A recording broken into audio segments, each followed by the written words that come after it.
living, breathing movie set there is left in the world. 12 acres, maintained on a daily basis so that it looks exactly like it does in the film. Now, how cool is that? We're very unique in the sense that there is 12 acres, 44 hobbit holes, real life living gardens and all those sorts of things. So we're pretty spectacular, and in this movie set we have 44 hobbit holes. There are only 4 in this area. So we've got 1, 2, 3 and 4 up around the corner. Now seeing only those first 4 hobbit holes, what are the differences? What can you tell about these 4 doors that are completely different? Size, scale, colours, yep.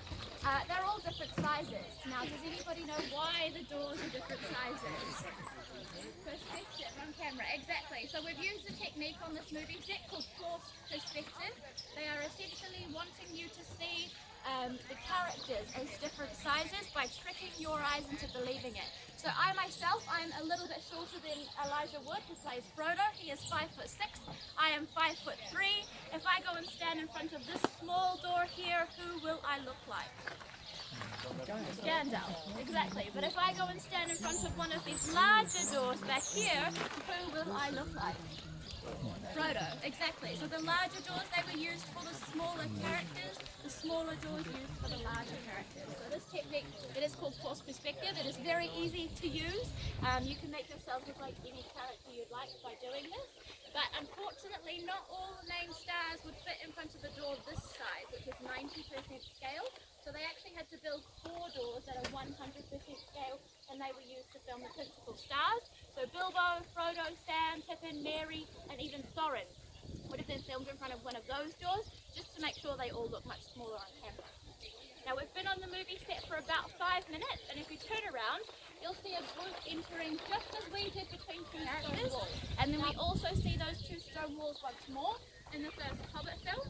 A young Bilbo decides he would like to follow Thorin and be his burglar, so we see him racing through Hobbiton and he exits between these 2 stone walls. So this is where we see him waving his contract and he yells something. What is it? I'm going on an adventure. So if anyone wants to reenact that scene, you are more than welcome. Your maps make a really good contract, and don't be shy because I have done it myself. But from here, guys, what we're going to do is we're going to follow the exact same pathway Gandalf and Frodo took all those years ago. Because as they enter, they ride down this pathway and continue up this little rise here. So here you can see Jasmine, that is where Gandalf releases his fireworks for the children of the village, right in the beginning of the film. So follow me that way, guys. We have 40 more hobbit holes to see, and we will be coming through the garden at the end of our tour later. Okay?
walk around that lake a little bit on. But that tree there, that is the reason we're all standing here today. So originally in the books, Hobbiton was one of the only places that was so specifically written that when it came time to film a movie, they knew exactly what they needed to make Hobbiton look like Hobbiton. They just did not think they could find all those things in one place. So when they discovered this property, they were originally only supposed to use it to film Bilbo's birthday party. They had 12 other locations for the rest of Hobbiton.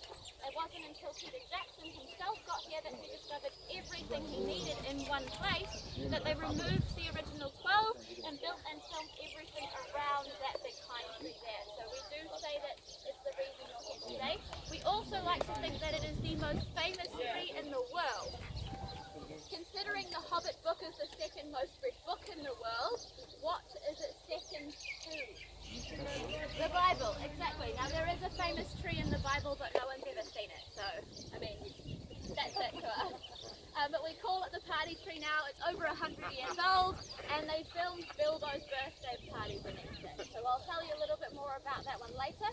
If you avert your eyes slightly to your left and closer to us, you'll see a cluster of small trees right here. This is what we call the Sackville Baggins Orchard. And Peter Jackson was a big fan of the books before they started to film, so he was reading them, trying to find details he wanted to add. And this story is kind of a good story to let you know how crazy he is, how much of a perfectionist Peter Jackson is. He found one sentence in one of the books that talked about a group of Hobbit children who sat beneath plum trees. They were eating all of the plums and stacking the stones or the pips in pyramids beside them. Now, by the time New Zealand plum trees are large enough to grow fruit, they're too big for Hobbit children, when this is supposed to be a fully grown adult. So they improvised by planting smaller trees. So these are dwarf apple and pear trees. They pulled off all of the fruit, they pulled off all of the leaves, and they wired on fake plums and fake plum leaves so they look like plum trees. How long are they in the film for? 3 seconds during the extended edition of Return of the King. They weren't even in the theatrical cut, so a huge amount of work for a very small amount of time. This movie set is a giant testament to that, and you will see a few more of these things as we wander around. For now though guys, if you follow me clockwise around the pond you see behind me, we're going to go and grab some photos in this next.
tree right on top of Bag End there, that is not a real tree. It's actually made from steel, expanding foam and silicon, and it has around 200,000 fake leaves all wired onto it. Now the reason the tree is fake is actually because of our time frame. So they filmed The Lord of the Rings first. However, the events that happen in The Hobbit, they happen 60 years prior to everything that we see in The Lord of the Rings. So when they returned to film The Hobbit, the tree had to be 60 years younger and half the size. It was easier for them to build a tree that fit those requirements rather than try and find a tree that fit those requirements. So that is why the tree is fake. But the leaves that we see on it today, they are slightly different than the ones we see in the film. So because it sits on top of Bag End, it needed to stand out in contrast against the green of the door, the green of the grass, and be a slightly shaded green tree. So they hand painted them. Fortunately, they put the tree in over summer. So just before they started to film toward the end of December, the leaves had faded. Where's the wrong tree? Peter Jackson came to the movie set and said, no, I don't like it, do it again. So a week before filming, he hires some people to be lowered into the tree to repaint each and every single one of those leaves atop and make sure that they were the right colour.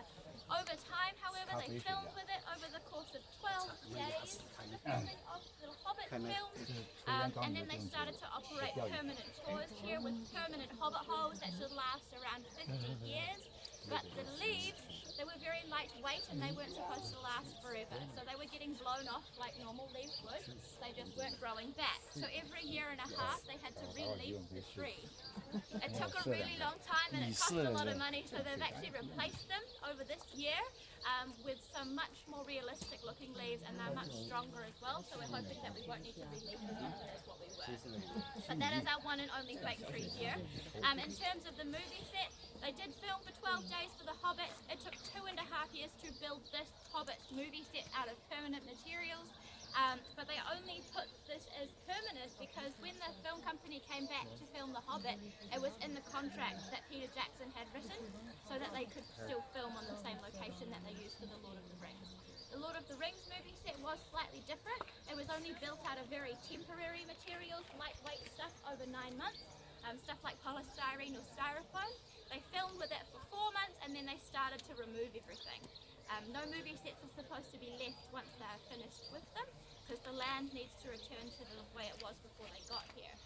Unfortunately, it rained throughout that time and most of this land was swampland, so 17 Hobbit holes were left here, but they didn't look anything like what you're seeing so far. They were just the remnants, just the leftovers.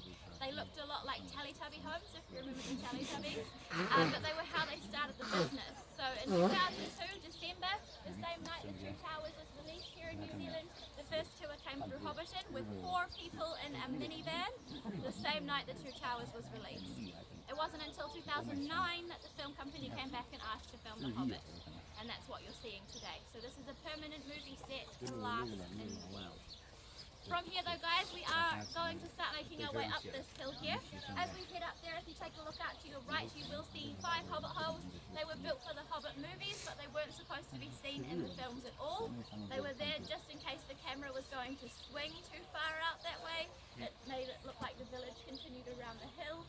But we do see them at the end of the Battle of the 5 Armies, so hands up if you have seen the 3rd Hobbit film. Yeah, you will have seen those Hobbit holes for about 4 to 7 seconds maximum.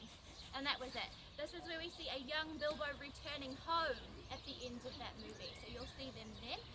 And we're going to come along the top and eventually we will see Bag End for ourselves.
the only reason I asked is because we are finally at Dragons. This is what we consider to be the crown jewel here at Hobbiton.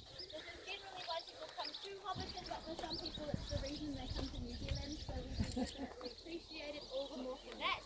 And as you can see, it is absolutely huge. So, Baggins, the home to Bilbo and Frodo Baggins. As you can see, our door, it is open, and usually people will assume that I have been lying to them. They'll think that, why can't we go inside this one when there's something inside? There was nothing inside the one we've just been in. But this is an exterior film set only. So this door is open 24/7. There is only something inside for your photos. There is only enough space for a film crew in there with all of their equipment. About 30 people can fit inside this hobbit hole, but that was only so they could film from within, looking out at the glorious view behind me.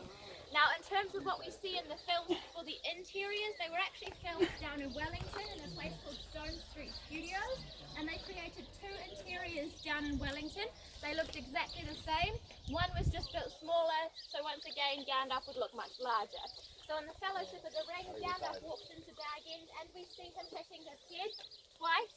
The first time on the chandelier, this was very thoroughly thought out, very well executed. It was written in the script. The second time, Gandalf spins around and he hits his head on the wooden beam above him. Now this was actually an accident, so the pain that you're seeing on Gandalf's face, it is authentic pain on Sir Ian McKellen's face.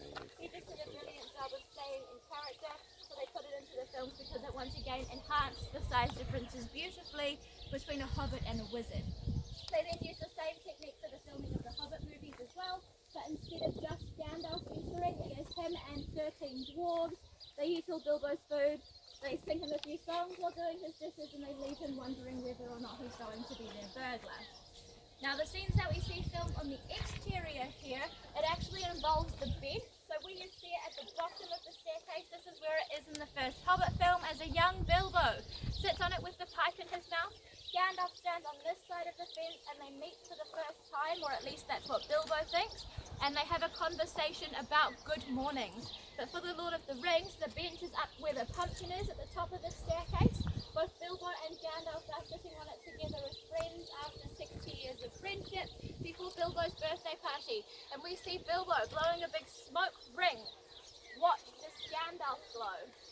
Yep, exactly, and it sails through the smoke ring and it does a panning view of looking directly at Baggins, out and around to our left hand side, and out behind me there you will see a mountain range. Now that's the Kama Ranges. They're watching the sun setting behind that mountain range for about 3 seconds. What is wrong with this scene? The direction, exactly. This is where the sun rises.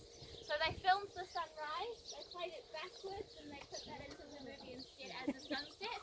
But when they first started to release the film, some people were going and watching it in the cinema, and they were noticing some birds flying backwards. So they actually had to start editing them out, and you won't actually find them in the movies anymore. Other than that, guys, this is our fake tree on top once more. Make sure you grab a photo of it.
It does create a very authentic family feel, and we do call this the happily ever after. It works really well because most of us still consider Sam to be the hero of the story too. So if you grab some photos here, guys, we're actually going to make our way down the pathway and we're going to turn left.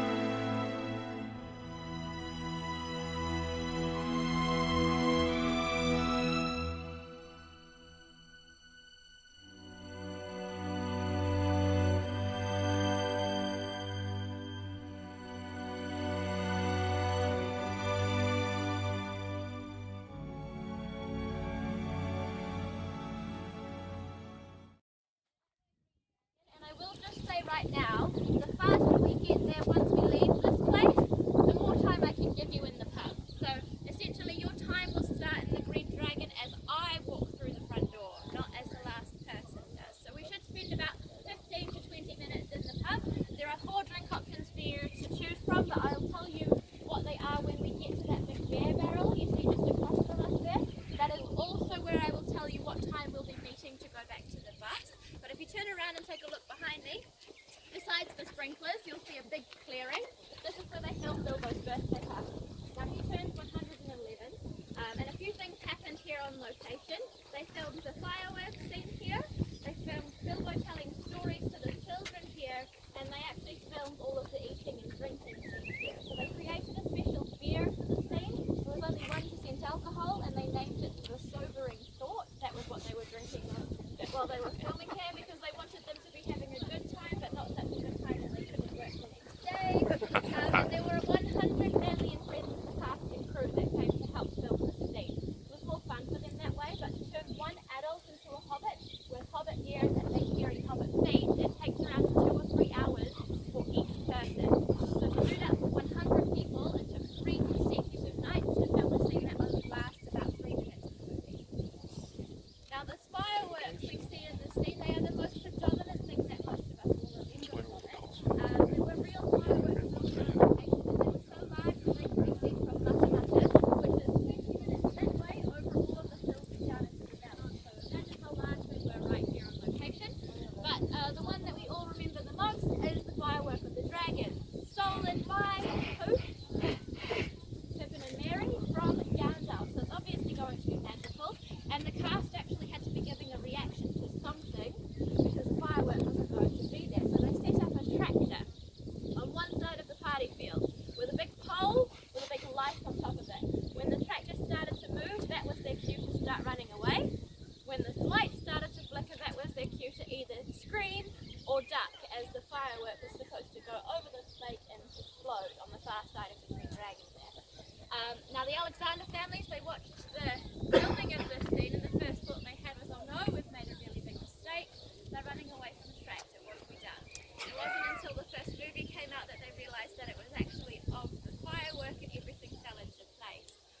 They did some filming for this scene within a studio as well for Bilbo's birthday speech. Now in a studio it's much easier to control lighting and sound, and for Bilbo's birthday speech we are focusing on his words, and we are also seeing him putting on the ring and disappearing.